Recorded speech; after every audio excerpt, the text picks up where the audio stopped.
കേരളത്തിൽ നിയമസഭാ തെരഞ്ഞെടുപ്പിന്റെ പ്രചരണം അവസാന ഒരാഴ്ചയിലേക്ക് കടന്നിരിക്കുകയാണ്. ശക്തമായ പ്രചരണമാണ് എല്ലാ മുന്നണികളും പാർട്ടികളും നടത്തിക്കൊണ്ടു പോകുന്നത്. പ്രചരണത്തിൽ UDFന് ഒരു അല്പം മേൽക്കൈ ഉണ്ട് എന്നത് ഏവരും സമ്മതിക്കുന്ന ഒരു കാര്യമാണ്. അതിൻ്റെ വളരെ പ്രധാനപ്പെട്ട ചില വ്യക്തികളെന്ന് പറയുന്നത്, ഒന്ന് കേരളത്തിലെ തന്നെ കോൺഗ്രസിൻ്റെ ഇപ്പോഴത്തെ ഏറ്റവും സൂപ്പർ സ്റ്റാർ ആയിട്ടുള്ള MP കൂടിയിട്ടുള്ള ഷാഫി പറമ്പിലാണ്. മറ്റൊരു കോൺഗ്രസിൻ്റെ ഒരു സൂപ്പർ മെഗാസ്റ്റാർ എന്ന് വിശേഷിപ്പിക്കാവുന്ന ഒരു പ്രചാരകനായിട്ട് മാറിയിരിക്കുന്നത് അത് ദേശീയ തലത്തിലെ കോൺഗ്രസിന്റെ സമുന്നത നേതാവും ലോക്സഭയിലെ പ്രതിപക്ഷ നേതാവുമായിട്ടുള്ള രാഹുൽ ഗാന്ധിയാണ്. ഇതിനോടകം രാഹുൽ ഗാന്ധി 2 തവണ ഈ തെരഞ്ഞെടുപ്പ് പ്രചരണത്തിനായിട്ട് കേരളത്തിൽ വന്നു കേട്ടിട്ടുണ്ട്. 2 ദിവസങ്ങളായിട്ട് അദ്ദേഹം വിവിധ ജില്ലകളിൽ പ്രചരണം നടത്തി, റോഡ് ഷോകൾ നടത്തി. അതൊക്കെ തന്നെ അവിടുത്തെ UDFന്റെ കോൺഗ്രസിന്റെ സ്ഥാനാർത്ഥികൾക്ക്, പ്രവർത്തകർക്കൊക്കെ വലിയ ആവേശമാണ് തീർത്തിരിക്കുന്നത്. കഴിഞ്ഞ ദിവസം തിങ്കളാഴ്ച രാഹുൽ ഗാന്ധി കോട്ടയം ഒപ്പം തന്നെ പത്തനംതിട്ട എന്നീ 2 ജില്ലകളിലായിട്ടാണ് പ്രചരണം നടത്തിയത്. ഈ 2 ജില്ലകളിലെയും എല്ലാ സ്ഥാനാർത്ഥികളുമായിട്ടും അദ്ദേഹം അവിടെ ഒരു സമ്മേളനത്തിൽ അവരുമായിട്ട് സംവദിക്കുകയും അവർക്ക് വേണ്ടിയിട്ട് വോട്ട് തേടുകയും ചെയ്യുന്ന കാഴ്ച നമ്മൾ കണ്ടതാണ്. അതിനുശേഷം അദ്ദേഹം കണ്ണൂര് ഒപ്പം തന്നെ കോഴിക്കോട് എന്നിങ്ങനെ 2 ജില്ലകളിൽ പോവുകയും അവിടുത്തെ സ്ഥാനാർത്ഥികൾക്ക് വേണ്ടിയിട്ട് പ്രചരണം നടത്തുകയും റോഡ് ഷോ ഉൾപ്പെടെ സംഘടിപ്പിക്കുകയും ഒക്കെ തന്നെ ചെയ്തു. അവിടെയൊക്കെ കണ്ട വളരെ പ്രധാനപ്പെട്ട ഒരു കാര്യമെന്ന് പറയുന്നത്, ആയിരക്കണക്കിന് ആളുകൾ ഈ രാഹുൽ ഗാന്ധിയുടെ യോഗങ്ങളിൽ, റോഡ് ഷോയിലും ഒക്കെ തന്നെ പങ്കെടുക്കുന്നു എന്നതാണ്. കോഴിക്കോട് പേരാമ്പ്രയിൽ കഴിഞ്ഞ ദിവസം നടത്തിയ യോഗത്തിനായിട്ട് ആയിരക്കണക്കിന് ആളുകളാണ് തടിച്ചുകൂടിയത്.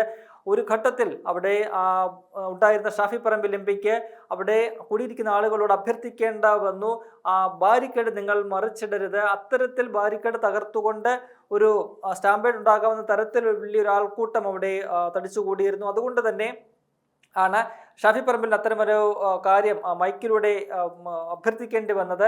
അത്തരത്തിൽ രാഹുൽ ഗാന്ധി ചെല്ലുന്നിടത്തെല്ലാം തന്നെ വലിയ രീതിയിലുള്ള ഒരു ആവേശം അലതല്ലുന്ന കാഴ്ചയാണ് നമുക്ക് കാണാൻ കഴിയുന്നത്. അദ്ദേഹം പല മണ്ഡലങ്ങളിലും പോയി, പേരാമ്പ്ര പോയി, ഒപ്പം തന്നെ ബാലുശ്ശേരി പോലെയുള്ള മണ്ഡലങ്ങൾ, കൊയിലാണ്ടി ഉൾപ്പെടെയുള്ള മണ്ഡലങ്ങളിലെല്ലാം അദ്ദേഹത്തിൻ്റെ റോഡ് ഷോയും അല്ലെങ്കിൽ യോഗങ്ങളും ഒക്കെ തന്നെ സംഘടിപ്പിച്ചിരുന്നു. അവിടെയെല്ലാം വലിയ രീതിയിലുള്ള അഭൂതപൂർവമായ ജനത്തിരക്കാണ് കാണാൻ കഴിയുന്നത്. ഈ സർക്കാരിനോടുള്ള ജനങ്ങളുടെ ഒരു എതിർവികാരം, ഈ സർക്കാരിനെ എങ്ങനെയെങ്കിലും തൂത്തെറിയുക എന്ന് പറയുന്ന ജനങ്ങളുടെ ഒരു വികാരം, അതാണ് നമുക്ക് ഈ രാഹുൽ ഗാന്ധിയുടെ എല്ലാ വേദികളിലും കാണാൻ കഴിയുന്നത്. അത്തരത്തിൽ ജനങ്ങളൊക്കെ തന്നെ കോൺഗ്രസിനോട്, UDFനോട് അനുഭാവം പ്രകടിപ്പിച്ചുകൊണ്ട് രംഗത്ത് വരുന്ന ഒരു കാഴ്ച, അത് UDFനെ സംബന്ധിച്ച് വലിയ ആത്മവിശ്വാസം നൽകുന്ന ഒരു ഘടകമാണ്. തെരഞ്ഞെടുപ്പിന്റെ പ്രചരണം അവസാന ആഴ്ചയിലേക്ക് കടക്കുമ്പോൾ പ്രചരണം വലിയ രീതിയിൽ കൊഴുപ്പിച്ചുകൊണ്ട് UDF കോൺഗ്രസ് മുന്നോട്ട് പോവുകയാണ്. UDFനെ നമുക്കറിയാം, ഇത്തവണ UDF അധികാരത്തിലെത്തുമെന്ന കാര്യത്തിൽ യാതൊരു സംശയമില്ല. UDF അധികാരം ഉറപ്പിച്ചുകൊണ്ട് മുന്നോട്ട് പോകുന്ന ഒരു മുന്നണിയായിട്ട് ഇതിനോടകം തന്നെ മാറിക്കഴിഞ്ഞിട്ടുണ്ട്. കേരളത്തിൽ UDFനെ സംബന്ധിച്ച് ഷാഫി പറമ്പിൽ ഒരു സ്റ്റാർ ക്യാമ്പയിനറായിട്ട് ഇതിനോടകം തന്നെ മാറിയിട്ടുണ്ട്. അദ്ദേഹം സംസ്ഥാനത്തുടനീളം നടന്ന് പ്രചരണം നടത്തുകയാണ്. അദ്ദേഹം പങ്കെടുക്കുന്ന ജാഥകളിലാണെങ്കിലും റോഡ് ഷോകളിലാണെങ്കിലും മോർണിംഗ് വാക്കിലാണെങ്കിലും എല്ലായിടത്തും ആയിരക്കണക്കിന്, 10,000-കണക്കിന് ആളുകളാണ് ഷാഫിയെ കാണാൻ, ഒരു നോക്ക് കാണാൻ, അദ്ദേഹത്തിന്റെ വാക്കുകൾ കേൾക്കാൻ, അദ്ദേഹത്തിന് കൈ കൊടുക്കാനൊക്കെ തന്നെ തടിച്ചുകൂടുന്നത്.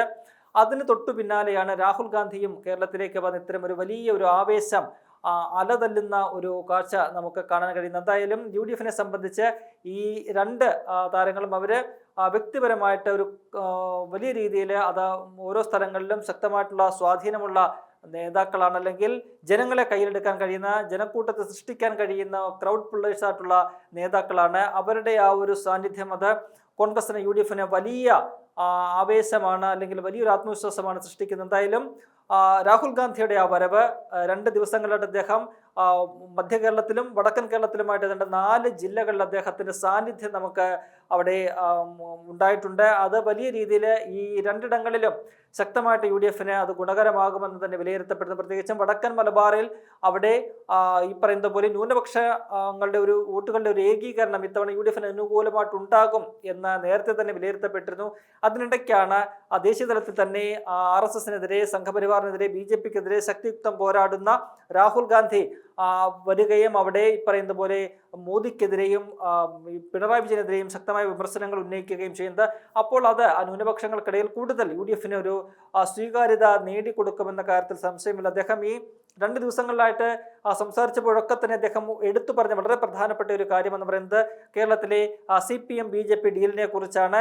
മോദിയുടെ അതേ നയങ്ങൾ തന്നെയാണ് കേരളത്തിൽ പിണറായി വിജയനും നടപ്പിലാക്കാൻ ശ്രമിക്കുന്നത്. അപ്പോൾ അവർ തമ്മിലൊരു അന്തർധാര ശക്തമാണ്, അവർക്കെതിരായിട്ടുള്ള ഒരു പോരാട്ടമാണ് UDF നയിക്കുന്നത് എന്ന വളരെ ക്രിസ്റ്റൽ ക്ലിയർ ആയിട്ടുള്ള ഒരു പ്രസ്താവനയാണ് രാഹുൽ ഗാന്ധി മുന്നോട്ട് വയ്ക്കുന്നത്. ഒപ്പം തന്നെ അദ്ദേഹം UDF അധികാരത്തിൽ എത്തിക്കഴിഞ്ഞാൽ നടപ്പിലാക്കാൻ പോകുന്ന ഗ്യാരണ്ടികൾ, ഇന്ദിരാ ഗ്യാരണ്ടികൾ, അത് തന്റെ ഓരോ യോഗങ്ങളിലും അദ്ദേഹം ആവർത്തിക്കുന്നുണ്ട്. ഒപ്പം തന്നെ പത്തനംതിട്ടയിൽ, കോട്ടയത്തൊക്കെ തന്നെ അദ്ദേഹം തന്റെ പ്രസംഗത്തിൽ എടുത്തു പറഞ്ഞ ഒരു പ്രധാനപ്പെട്ട ഒരു കാര്യം, അവിടെ ഈ റബ്ബർ കർഷകരുടെ നാടാണ് പത്തനംതിട്ടയും കോട്ടയം ഇടുക്കിയൊക്കെ തന്നെ.